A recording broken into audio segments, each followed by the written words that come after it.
What's up everybody, Coach Mills here, coming at you with a brand new Halo Infinite video. And in this video, we gotta break down all the big Battle Pass changes that are going to be implemented as soon as today, because a lot of people have been complaining about the Battle Pass, complaining about the fact that they are not getting XP, they can't progress at a reasonable pace, and ain't nobody got time for that. So we're gonna break it all down in this video, but make sure you smash that like and subscribe so you don't miss out on any of the Halo Infinite news and guides that we're gonna be covering. Do yourself a favor, do that right now. But without further ado, let's jump into the video. So essentially, the Battle Pass is taking far too long for the majority of people to rank up, and it's becoming impossible to climb unless you just know life Halo Infinite like me 24/7. You'll never be able to actually rank up the Battle Pass, and even still, all of it's based around challenges, so the XP gained was basically insignificant besides those, and it's very frustrating for a lot of people wanting to grind that pass. Now, to address this, the 343 project manager actually tweeted out all the changes that they're going to be implementing in the Battle Pass. So we're going to read exactly what he says, then we're going to talk about it and talk about if this is a good fix or not. So first off, quote, to address the feedback on Battle Pass progression,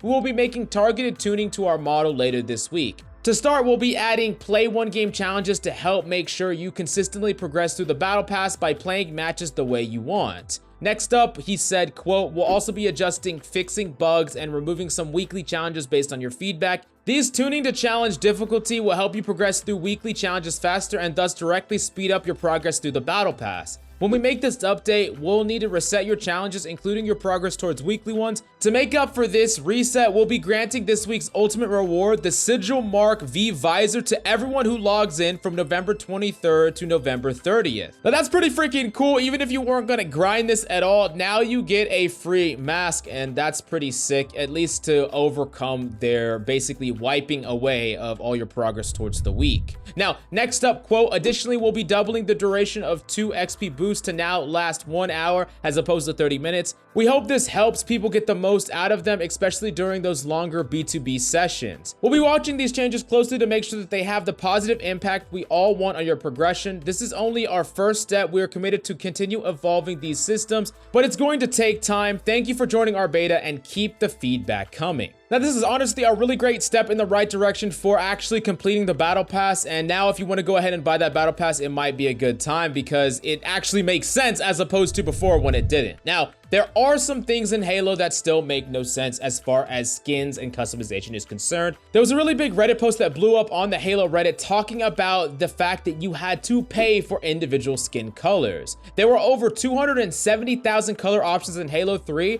and if each was priced the same as an Infinite, it would come up to $270,000 before tax. That's how much they're charging for individual colors on the color wheel. Now, that being said, while Halo Infinite is a free game and they're trying to make the majority of their money off of cosmetics, simple colors should probably not be the thing that they monetize. The suggestion in this post was that they could actually monetize texture options or center circle patterns, in addition to really insanely cool skins like all the skins that are in the shop, team skins, and much more that they could design, rather than just base colors, because people want to pick the colors they want to, and if we look at Halo 3, the colors were whatever we wanted to choose. Now, there is an argument to that says, hey, Halo 3 was a paid game, 60 bucks, you had to pay for the freaking game, and this is completely free. That being said, the story mode for Halo Infinite is going to be 60 bucks as well, so realistically, I don't think that they need to monetize every little smidge of everything, and they could at least leave us a couple of colors. But definitely let me know what you think down below. Do you agree with this and think that just base colors should be free? And how do you think that they should monetize it? I know that all of us want Halo to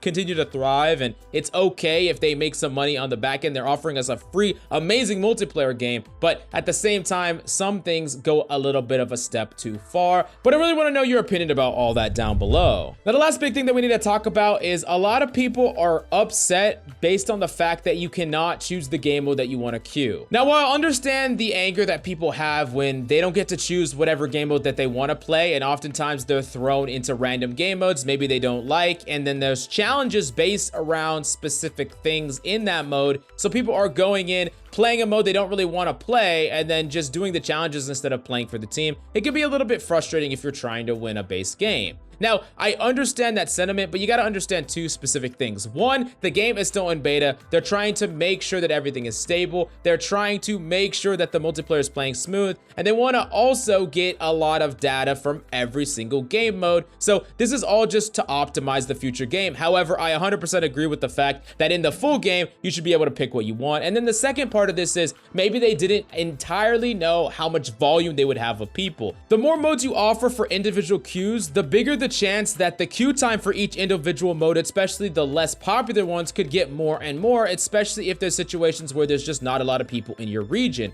That can be really, really frustrating, and I think that they're just trying to pad things out. And at the end of the day, remember, this is still a beta. This is not the full release of the multiplayer, so I would cut them a little bit of slack, and hopefully later on they add in this option. They add in things like SWAT and duos or doubles. I mean, there's a lot that they could definitely add in the future, but that is for probably the future. So maybe put down your pitchforks for a second, although I do agree with all the cosmetic craziness that's going on. But I really want to hear your insight about all these news stories. What do you really think that Halo Infinite needs to be that perfect game? Because I, for one, think that the gameplay is spot on. There's just a few things that they need to fix up, but I really want to know your opinion about that down below. And then smash that like and subscribe so you can support the channel and get up-to-date news, content, and guides about Halo Infinite. We're going to be doing so many videos, so definitely smash the like and subscribe. But thank you so much for coming by. Make sure to hydrate. I love your faces, and I'll see you next time.